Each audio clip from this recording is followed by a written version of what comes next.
За мөрөн сумын хогийн цэгийн төвлөрсөн хогийн цэгийн нөхөн сэргээлтийн ажлыг та холбогдуулаад бид энэ хатгалын хогийн цэгийн бас үйл ажиллагаатай танилцаа явж байна. Тэгээд хатгалд маань үнэхээр бас Азийн хөгжлийн банкны санхүүжилтээр хэрэгжсэн лантвилийн талбайнуудтай юм байна. Тэгээд энэ талбайгаа хэрхэн яаж ашигладаг, цаашид ер нь үр ашигтай олон жил ашиглахын тулд яаж ашигладгийг гэдэг талаарх мэдээллийг бидэд бас ашиглагч байгууллагаас аваа явж байна. Тэгээд үндсэндээ бол үнэхээр хогийг их усүр дээр нь маш сайн ангилд юм байна. Тэгээд их усүр дээр ангилсан хог ангилагдаад ирэхээрээ энд орж байгаа болон одоо төрж болоход хэрэглэгдэж байгаа энэ хогийн хэмжээ бол багасж өгд юм байна. Тэгээд энэ цэг маань болохоор маш олон цэгийг ясан байна. Хаягдал дугуйг, шилийг, пивний савыг, за хуунцруудыг, бүх төрлийн хуунцрыг, тэгээд нөгөө ахуйн газыг гэх мэтчлэнгээр нэлээд олон чиглэлээр ангилд юм байна. Тэгээд одоо энд бол ангилал дээр бол иргэд нь бас нэлээд дадал хөвшил болцсон. Тэгээд ангилаагүй хог хаягдлыг авдаггүй юм цэг юм байна. Тэгээд цаашаа бас Мөрөн хотын иргэд маань их усүр дээр нь хогоо ангилаадах юм бол бид одоо хэрэгжиж байгаа нөхөн сэргээлт хийгдсэн талбайгаа он удаан жил ашиглах юм боломж өртөх юм байна гэдэгтээ танилцаа явж байна. Манай хатгал захир гээд одоо хог хариуцч тээвэрлэдэг компани байгаа. Хатгал захирын жолооч нар нь одоо айлуудаас ангилуулад ачирдаг.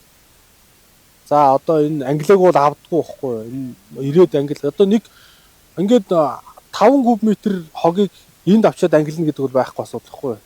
Айлын гадаа 0.5 юм уу 0.1 куб метр хог гэдэг чинь жижигхэн хог багт нь жижиг дээр нь ингээд ангилчих юм бол амар задлаад ингээд яагаад тахгүй. Тэгэхээр ачхаас өмнө айлаар нь ангилуулдаг.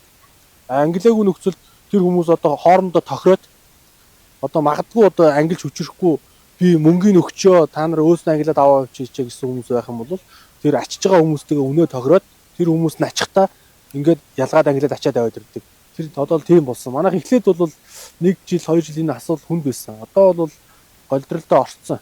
Ер нь бол лантвилийн байгууламж чинь ингээд дахиур болон дахин ашиглаж болох бусад хогуудаа аваад тэгээ бусдын дарах хэрэгтэй байхгүй.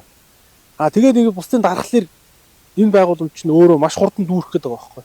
Манайх бол одоо эхлээд шатаах зуухгүй байсан. Тэгээ одоо шатаах зуух чинь ашиглаад одоо нэг хагас жил болж байна. Хагас жилийн хугацаанд шатаах зуух ашиглаа. Шатаах зууханд бусад одоо цаас болоод одоо хүүхдийн памперс одоо шатаж болох юмнуудаа бол одоо шатаах зуухандаа хийгээд овор хэмжээнд багасаад одоо нэг куб метр хогийг энд шатаахад нэг 10 см дөрвөлжин үнсэл болж байгаа байхгүй юусоо хэмжээ. Тэгэхээр тийч 1 куб метр хорийг баг 100 дахин багасгах чинь гэсэн үг шүү дээ. Шатааж байгаа ер нь процесс чинь. Шатаах зууханд бол ер нь манай энэ хог хаягдлын нэг миний ингээд одоо харж байгаагаар нэг 80% нь бол байхгүй болж байгаа. 80-аас 80% байхгүй болоод 80-аас 10% нь ангилэгдээд тэгээд 10% нь лантвилийн байгууламжинд орж дарагдж байгаа гэсэн. Тэгэхээр энэ ашиглах хугацаа маань даруй наашаа бас нэг 5 6 7 жилээр наашилчин гэсэн үг байна. Манай компани шиг Борсогоот гэдэг компани. Энд одоо яг энэ лантвилийн байгууламжийн үйл ажиллагаа бохир ус сэвшүүлэх байгууламжийн үйл ажиллагаа. Манай бохир ус сэвшүүлэх байгууламж энд чинь 2 объект байгаа байхгүй. Нэг нь болохоор биологийн сэвэрлэгээт бохир ус сэвшүүлэх байгууламж, нэг нь болохоор лантвилийн аргаар хог дарж болох байгууламж гэсэн 2 байгууламжийн үйл ажиллагааг хариуцж ажиллаж байгаа.